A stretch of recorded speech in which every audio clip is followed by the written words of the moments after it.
It's tough when someone special starts to ignore you, but it's even tougher to pretend that you don't mind when you really do. Don't be afraid of losing someone who doesn't feel lucky to have you. Mahabharat में कर्ण का जीवन जन्म से लेकर मृत्यु तक दुख में ही रहा है।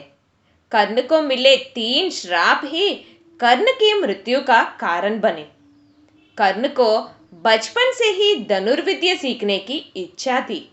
इसके लिए उन्होंने परशुराम को अपना गुरु बनाया था।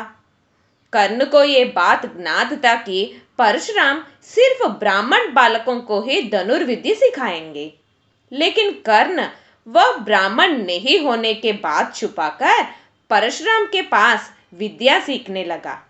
एक दिन परशुराम कर्ण के जांघ पर सिर रखकर विश्राम कर रहे थे। वहां एक बिच्छू आया और कर्ण को डांक मारने लगा।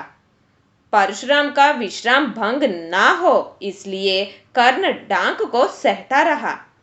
कुछ समय बाद डांक के कारण कर्ण के जांघ से खून बहने लगा, जिससे परशुराम की आंख खुल गई और वह हैरान हो गए। उन्होंने कहा कि केवल क्षत्रिय में ही इतनी सहनशीलता हो सकती है कि वह बिच्छू डांक को सह ले, ना किसी ब्राह्मण में। इससे गुस्सा होकर परशुराम ने कर्ण को श्राप दे दिया कि जब भी कर्ण को उनसे सीखी हुई विद्या की आवश्यकता होगी, उस दिन वह उसके काम नहीं आएगी। ऐसा कहा जाता है कि इंद्र ने ही बिच्छू के रूप में आया, जो कर्ण का असली रूप परशुराम को करवाया चाहता था, क्योंकि इंद्र को डर था कि अगर कर्ण धनुर्विद्या में प्रावीण्य बनेगा तो कुंती के द्वारा हुए उनके पुत्र अर्जुन को कर्ण महाभारत युद्ध में हरा सकेगा। परशुराम के श्राप के बाद कर्ण अपने को सूतपुत्र कहा था, क्योंकि कुंती द्वारा गंगा में छोड़ने के बाद धृतराष्ट्र के रथ सारथी अधिरथ और उनके पत्नी राधा ने कर्ण को देखा और गोद लिए।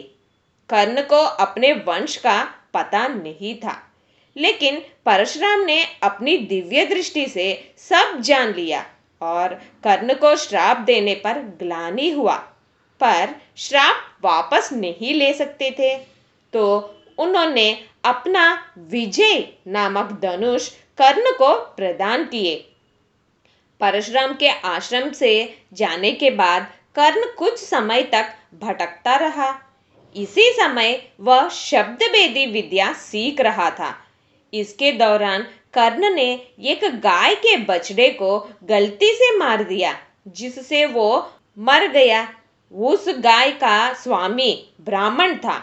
एक निर्दोष गाय की हत्या करने से उस ब्राह्मण ने कर्ण को श्राप दिया कि जिस प्रकार कर्ण ने गाय को मारा, वैसा ही कर्ण भी मारा जाएगा जब वह असहाय होगा और उसका ध्यान शत्रु पर नहीं होगा। मां धरती ने भी कर्ण को श्राप दी थी कि युद्ध करते समय कर्ण के रथ का पहिया भूमि में धंस जाएगा। एक बार जब कर्ण रास्ते में जाते वक्त उसको एक कन्या दिखी, जो अपने घड़े से घी बिखर जाने के कारण रो रही थी, जिसके कारण उनकी सौतेली माँ उस पर गुस्सा करेगी। कर्ण ने नया घी देने के लिए तैयार हो गया तो भी उस कन्या ने वही मिट्टी में मिला हुआ घी ही चाहिए बोलने लगी। तब कर्ण ने घी युक्त मिट्टी को निचोड़कर घड़े को घी से भर दिया। कर्ण ऐसा निचोड़ने से धरती माँ को असहनीय दर्द होने लगा, जिसके कारण गुस्से में वह श्राप दिए कि युद्ध में कर्ण के रथ के पहिए को वैसे ही पकड़ लेंगी जैसा कर्ण मिट्टी को पकड़ा, जिससे कर्ण युद्ध में असुरक्षित हो जाएगा। कुरुक्षेत्र युद्ध में अर्जुन से युद्ध करते वक्त कर्ण के रथ चक्र धरती में धंस गया और जब वो निकलने की कोशिश कर रहा था, जब उसका ध्यान अर्जुन पर नहीं था, तब अर्जुन ने कर्ण पर बाण चलाया।